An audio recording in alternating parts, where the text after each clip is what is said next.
If there's one thing that's been keeping me up at night, it's not the fact that I just graduated. It's not the fact that all my friends have moved away.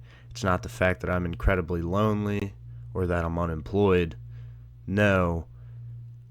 What keeps me up at night is thinking about Justin Gaethje and Ilia Topuria and how there exists a world and a timeline in which Justin Gaethje very well could beat Ilia Topuria in a fight. Now, this reality is not the most likely one, as I will show you, as we will be walking through some footage of both Justin Gaethje and Ilia Topuria. But this video will stand to show you that there is a possibility, and it terrifies me. So, we're going to walk through some footage here. To start out here, I would like to look at Justin Gaethje versus Charles Oliveira. And what I will show you is this absolutely awful tendency that Gaethje has, okay? He does this all the time. Look at where that chin is right now. Okay? Dude, first of all, that is ripe for a fucking uppercut right to the face. I'm telling you right now, look at where he is. There's no defense to stop this, okay? Because it's an absolutely terrible tendency that Justin Gaethje has that you will see time and time again. But in the same breath, this is what you have to watch out for. This disgusting power coming back in the form of an uppercut right back at you knocks Charles Oliveira down. And the thing is here, Gaethje's got a lot of knockdowns. I'm going to look at one with Fiziev as well, where he lands this uppercut and he throws these wild hooks that have absolutely no technical basis behind them. But my brother in fucking Christ, the man hits hard and he swings fast. So it doesn't matter technicality for technicality. If you're getting hit by a bombing overhand or an uppercut by Justin Gaethje, it's going to do some damage. And that's what scares me. The fact that Justin Gaethje will always possess this power to just randomly fluke a KO.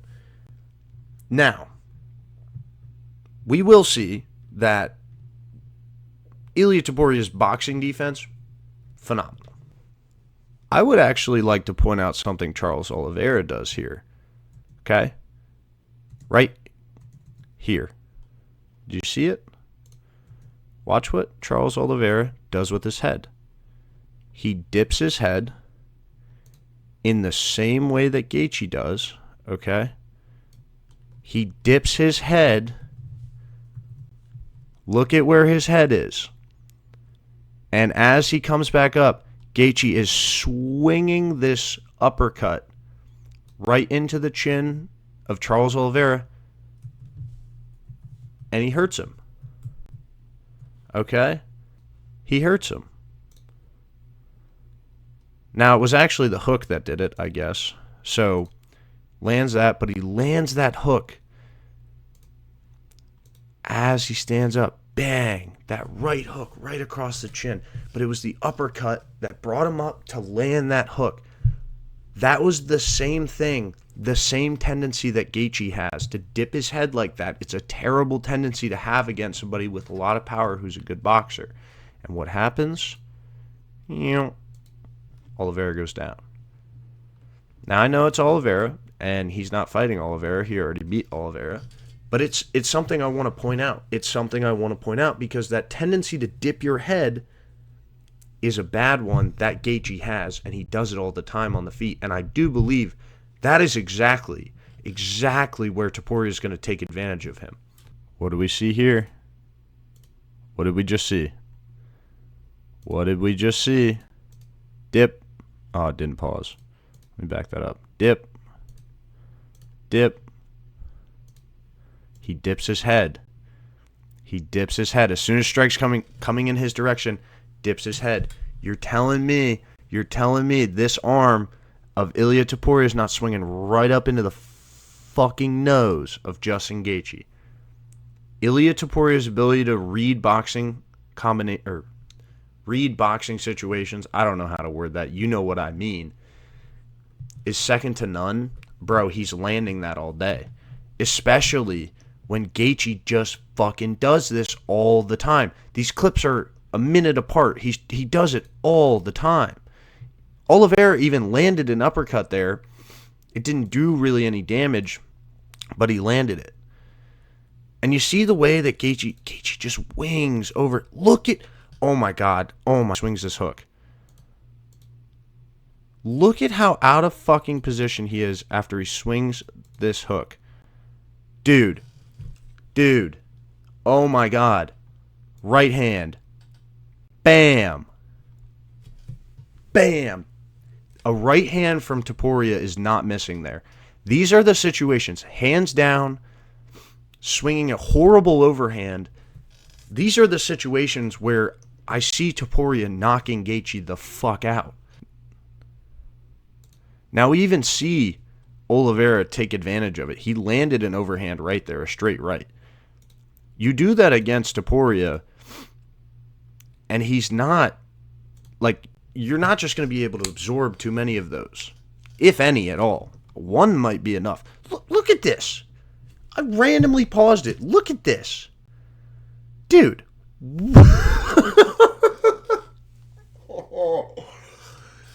Bro. Look at where he's looking. What are you looking at, Gaethje? What are you looking at? What you looking at, my boy? All right? I can't, bro. Now, this isn't the best angle to look at here, but I want you to notice, okay? Justin Gaethje just swung a fucking leg kick. He just swung a leg kick at Charles Oliveira. And look at how wildly out of position that he ends up. He swings this kick. Look at this. One leg crossed over the other. Hand was down, and you know that overhand's coming from Gaethje, all right? But, my brother, you're telling me that Topuria's not going to just slide back, either absorb that leg kick, slide out of the way of it, and swing right back in through with a right hand. I'm sorry, but that's exactly what's going to happen. Now, here is where I do fear for Ilia Topuria a little bit, okay? So, Gaethje in the clinch is really good with his dirty boxing and his knees. And one thing you'll notice here, Charles Oliveira has a pretty significant height advantage over Justin Gaethje. So he's able to get over top of Gaethje, keep his chin up above. But what Gaethje does great here is he lands an uppercut right to the body. And there's going to be no height advantage for Topuria here. If anything, a height advantage for Gaethje. Those uppercuts very well could be landing on the chin of Ilia Topuria in these clinch situations. He did it to Rafael Fiziev, again, as we'll get to in a minute. The clinch work of Gaethje, I believe, is going to be essential to his victory, all right? Because this right here, Topuria is not threatening a guillotine from a standing clinch like this against Gaethje. He's just not tall enough, and quite frankly, maybe not necessarily dangerous enough to be threatening those to get out of these clinch situations, which is what I fear. You also go back and you look at the clinch situations between Oliveira and Topuria. There's a very significant strength disadvantage up at lightweight, I believe, for Ilia Topuria. But here it is again. Charles Oliveira swings. Look at where Gaethje's head is. I know that he's ducking out of the way of a punch, but my brother,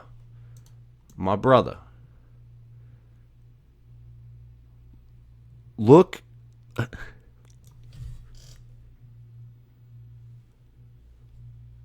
That's what Charles Oliveira has Gaethje doing right now, all right?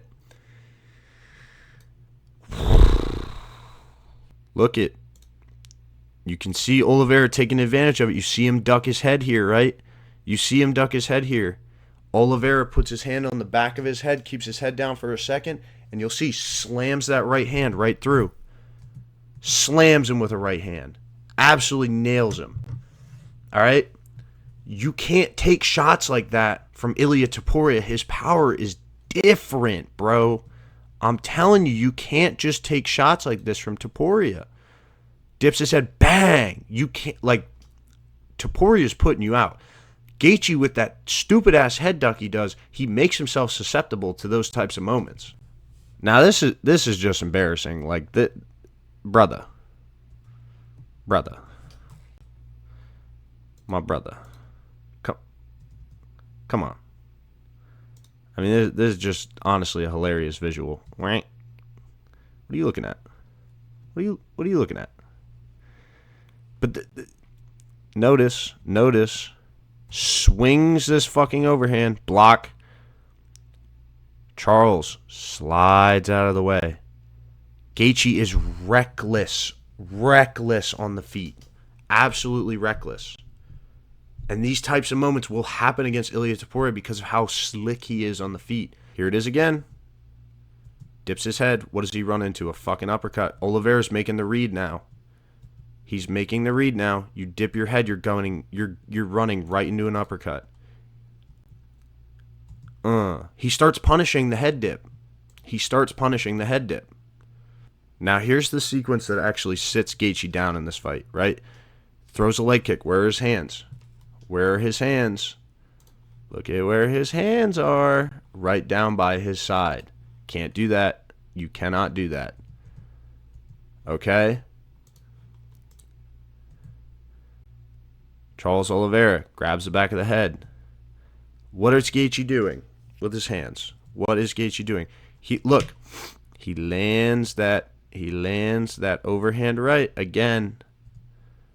Leg kick, lands an overhand right, and where's this uppercut coming? Bink. Nope, it's not that. Good hook by Gaethje landed. But look at dipping the head. And he moves away. He slides out of distance with his hands down, which is just not smart because as you're about to see, Charles Oliveira bombs a right hand right down the pipe. Bink. Sits him down. And it all comes from punishing this tendency that Gaethje has to leave his hands down and just be sloppy and reckless on the feet. Now, what we're about to get into is a little bit of Gaethje's jiu-jitsu, which is goddamn atrocious. Now, to be fair to Gaethje, he did just get fucking starched, all right? So he's out of it. However, Oliveira wastes no time getting on this man's back with unbelievable ease. I mean, watch the way he just jumps. He hops right on the back. He hops right on Gaethje's back with absolutely no resistance. Gaethje goes to stand up stupidly, kind of really stupidly. You never want to sit just straight forward, all right? Roll to a side or something. But he's sitting now, and Oliveira's already got his hips past the guard of Gaethje here. I mean, there's nothing you can do to stop him from taking your back except literally hurling your back to the mat so he doesn't get your mat or your back. Either way, he's taking him out. Better than your back in this case. But Oliveira's already got a hook in with an arm trapped. Just hands around the neck, swings around to the back. That's game over, okay? From here, you guys, at this point, it's just too late. I mean, I don't know what he's doing with his legs here. He lifts the lock. That's a funny visual. He lifts the lock. He turns, right? But Oliveira's already a step ahead of him. I mean, he starts to get up. DC's going nuts. He's out. He's out. He's out. He's not out whatsoever. Oliveira just jumps right on the back. No hand fighting whatsoever. Gaethje's just in a 4-point stance trying to stand up. Not what you do against somebody who can take your back this easily.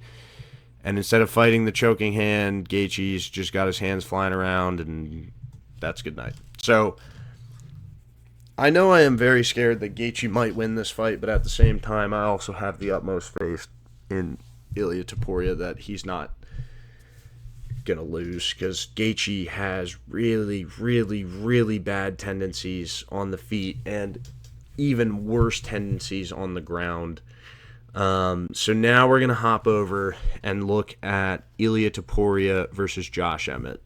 So the reason I'm showing you footage from Josh Emmett, I think it would be a great disservice to compare Justin Gaethje and Josh Emmett. I think Justin Gaethje is way more talented than Josh Emmett is. However, they have a lot of similar tendencies when it comes to just trying to bomb overhands the entire time. So that's why I'm showing you this. But I want to point something out here, right? As Josh Emmett starts to move in, watch how smooth Ilia is just sliding out of the way. He's got his hands up. Right? Protecting his body and his head, sliding out of the way. Right here, we see it again. Emmett moves in. Ilia slides away. I foresee the same thing happening against Justin Gaethje. Look at how safe Ilia stays on the feet here. He's going to move in to throw his jab, lands his jab, and he just slides away. Even though Emmett's moving forward, winging hooks, he just slides out of the way so smoothly. That's just how Ilia is. That's why he's so good on the feet. He knows how to stay safe while also landing damage himself. Look at Ilia and how he steps in, and Emmett tries to return. Look at that, bro. Look at that. He just slides. Look at chin is protected with this hand over here. Chin is protected with the shoulder. Hand on the back of the head. Throws him down to the ground. Lands a right hand when he's standing up. That's the most important part in my opinion. Right? As Josh Emmett falls to the ground here, right? Ilia's always looking for opportunities to counter you. Bink, lands a right hand. Not a huge damaging shot, but it could be, and it does do damage cumulatively over a fight, stuff like that. Now here's where Ilia lands this huge combination to actually sit Josh Emmett down, right? Emmett explodes in with a right hand, tries to throw an overhand. Ilia counters, lands a right hand right on his temple. Uppercut into a right hand as Josh Emmett's trying to get away. Sits him right down. And he's immediately right on him, pressuring him up against the cage. This is what Ilia does so well. He backs you up to the cage so you have nowhere to go, and he just starts bombing right hands and overhands and uppercuts, liver shots. He's so good at this. He's absolutely so good at this. Look at that. Whiffs on an overhand. Look at he's primed. He's primed. Look at, it's the same tendency. Head is wide open right here. He's looking down at the ground. Head is down. Right hand's primed to swing right in here. Watch. Bink. Again, not a super damaging shot, but it lands, right? It lands. Bink, bink, bink. Right on the pressure. Right on the pressure. Uppercut. He's up against the cage now. All right? Primed, ready to throw that right hand. Bink. You see what I'm saying? He has an even better counter ability than Charles Oliveira does. This is not going to be good for Justin Gaethje. I'm going to slow this down because this is absolutely beautiful. I want you to watch this here. Dude, as Ilia moves in here, right, he closes the distance. Emmett goes to land this crazy overhand. Ilia just turns his head. Just turns his head ever so slightly. Let's see if I can pause this at the exact right moment. Oh, just turns his head ever so slightly. And then Bink comes right back in with a right hand. Dude, I'm sorry. Gaethje's so done. He's so done. He's so done. He's actually so done. This is, again, another example, right? Josh Emmett comes in. He's out of position. And Ilia just slides. Looks to land that overhand. Again, now look at where he's at. Bro, we are going to see Ilia and Justin Gaethje in this exact scenario right here. And this is, again, I'm going to show you after this where Ilia's grappling is going to come into major effect. He just throws him down the ground, lands huge ground and pound strikes here. Huge ground and pound shots just right across the face of Josh Emmett. stuns him, wobbles him. No good for Josh Emmett, and gonna be no good for Justin Gaethje. Look at Emmett here. Hands down, winging an overhand, whiff. Ilia sees it from a mile away. Returns. Guys, it's so over for Justin Gaethje. Now, I will show you what he does well, and I will show you where I think he has an opportunity to win this fight. It's going to require like a knockout. He's not beating Topuria by a decision. So let's hop over to the video of him versus Fiziev. I got a couple of highlights I want to show you. Now, right here, Gaethje lands a huge overhand. He bombs an overhand at Fiziev, and the only reason he's able to land this is because Fiziev was trying to return with his own hook. All right? He's trying to return with his own lead hook, right, instead of sliding out of the way. I'm sorry, but, like, Topuria's reading that. I know I'm supposed to be giving Gaethje's flowers right now, but, like, bro, Topuria's reading that from a mile away. So here's another example of Gaethje being actually kind of good, all right? When they get in this phone booth, when they get in this pocket, and here's what I'm talking about him fighting a shorter fighter like Fiziev, right? He's able to get a hold of the back of the head and land an uppercut right there. He lands an uppercut right on the chin of Fiziev. You know, Fiziev's coming up. He's able to grab the back of his head, pull him down into this uppercut, and land it, all right? That's actually something that I could see Gaethje being able to land on Ilia Topuria. Right here, he does the exact same thing again, right? They move into this phone booth. He slips a jab. Fiziev tries to land, right? He tries to land that uppercut that I'm talking about when Gaethje dips his head, right? Dipping his head. Fiziev tries to land the uppercut, but Gaethje grabs the back of his head and lands this uppercut that drops Fiziev. Like, that is for real something that I could see Gaethje being able to do to Topuria. It's just a matter of, like, will he even get the chance to? I don't know. So, this is the sort of stuff I'm talking about where Gaethje could fluke a KO. Could do something to Topuria. However, we're going to hop over here now to Ilia Topuria versus Youssef Zalal. All right. So, I couldn't find the full fight available anywhere where I could screen record it. So, apologies, even if you made it this far in the video. But, brother, first of all, I want to talk for a second conceptually about Ilia Topuria's grappling. So I implore you to go watch his full fight with Youssef Zalal because I think that it is the best representation of Ilia Topuria's grappling that we've seen.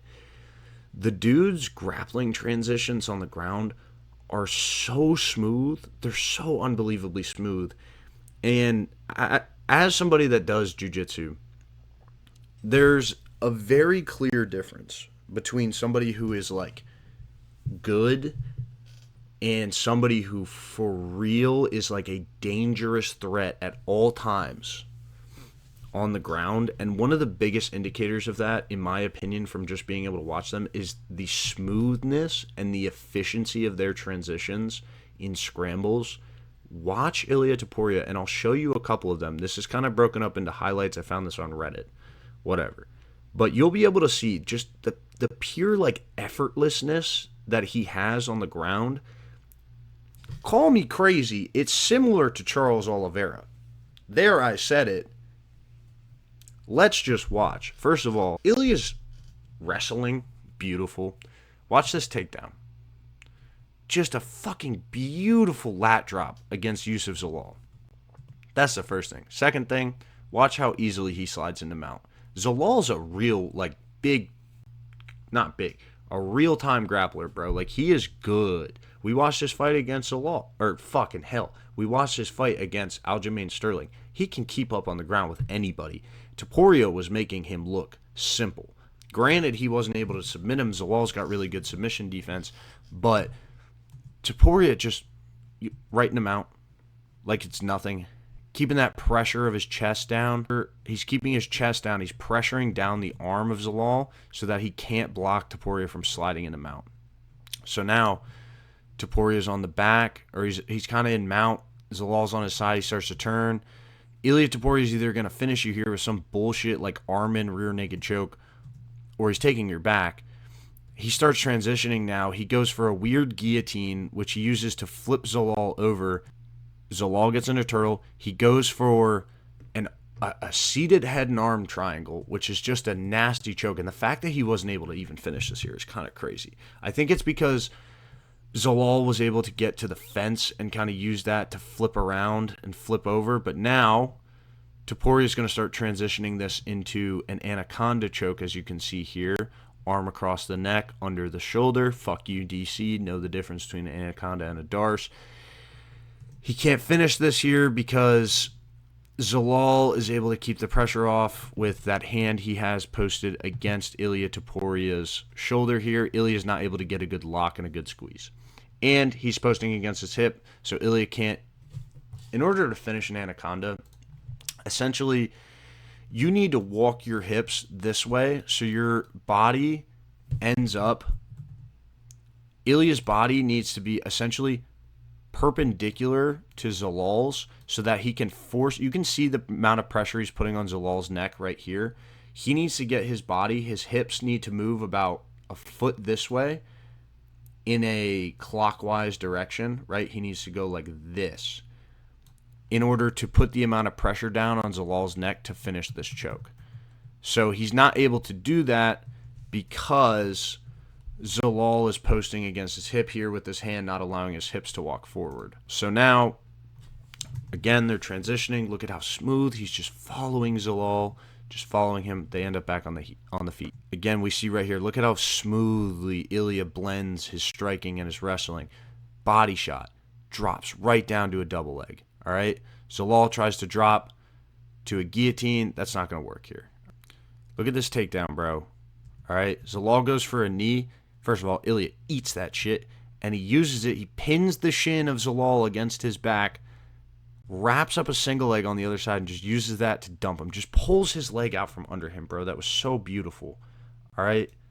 Look at this. He gets Zalal here. All he has to do is dump Zalal's weight off this way, pull that post out from underneath of him, and that's exactly what he does, bro.